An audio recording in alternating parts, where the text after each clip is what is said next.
안녕하십니까, 김환입니다. 이번 시간에는 공주교육대학교 기출문제에 대해서 살펴보겠습니다. 여러분들 그림을 보면 지금 로봇이 움직이고 있는 모습이 보일 겁니다. 자, 저 그림에서 여러분들이 연상되는 게 무엇일까요? 사람이 가방을 들고 쫓겨나는 모습이 보이죠. 로봇이 밀어나고 있는 형상입니다. 이 그림만 봐도 여러분들 입장에서 인공지능 로봇이 발달됨에 따라서 인간의 일자리가 줄어들고 있다는 것이 연상할 수 있겠죠. 자, 그렇다면 기출문제를 확인해 보겠습니다. 산업에서 로봇이나 인공지능을 활용한 분야가 점점 확장되는 추세이다. 이에 따른 자동화로 생산성과 효율성이 증대되는 반면 인간의 일자리가 줄어들기도 한다. 이러한 상황에서 인간이 하기에 더 효율적인 일과 로봇이 하기에 더 효율적인 일을 구분할 수 있다.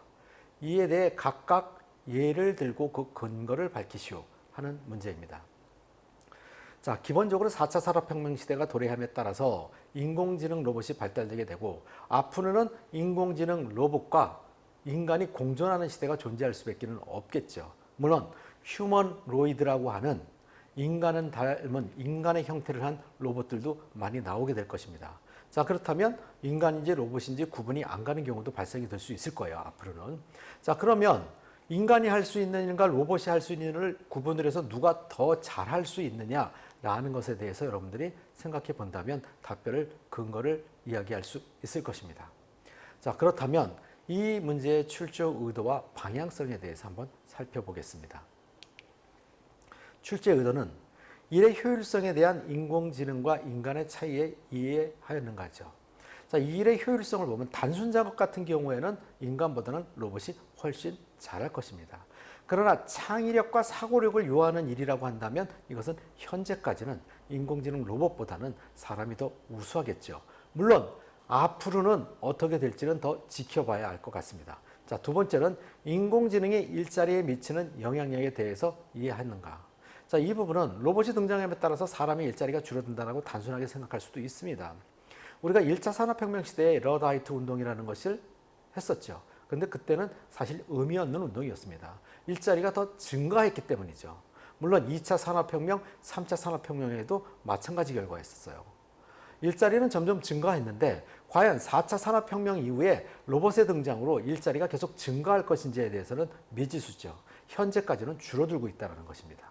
자, 그렇다면 이 부분에 대해서 여러분들이 그 영향력을 이해하고 있냐는 부분이고요. 세 번째는 일자리의 로봇이나 인공지능 도입 시 나타날 수 있는 문제점에 대한 인식하는 부분이죠. 로봇이 많이 등장하면서 사람들이 일자리가 없어지면 과연 이것으로 끝이냐는 것은 아니죠. 어떤 문제점이 발생하냐는 것이죠. 인간들은 점점 더 일자리를 찾을 수 없게 된다면 그거에 대한 수입 창출을 어떤 방향으로 하게 될 것인지를 생각해 볼 수 있게 되는 것이죠. 자, 네 번째는 문제점을 해결할 수 있는 창의적인 방안을 생각할 수 있는가. 자, 앞으로는 그렇게 될 것 같아요.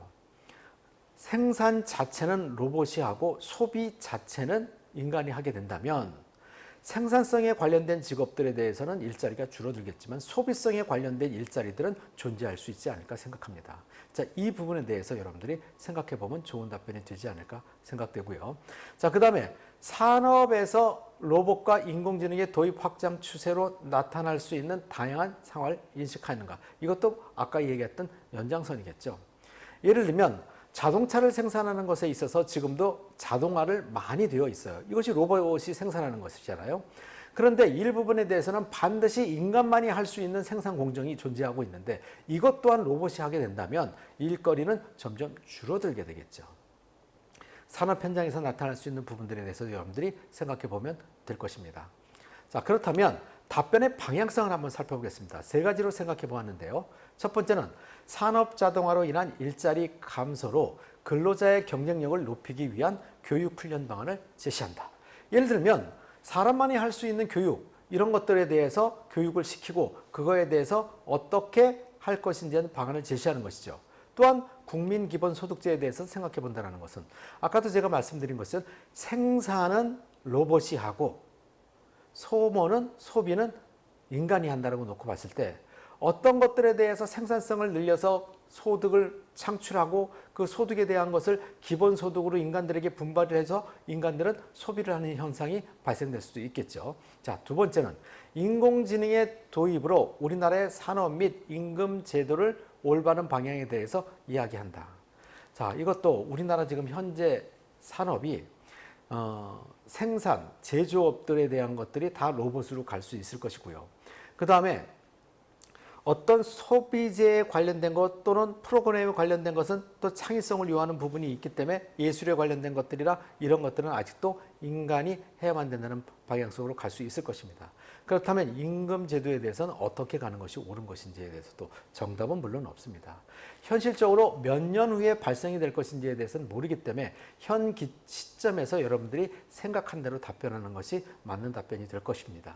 자, 세 번째는 로봇과 인공지능의 일자리 도입, 확장의 장점과 단점 모두를 다 생각해서 준비해야 된다는 것이고요.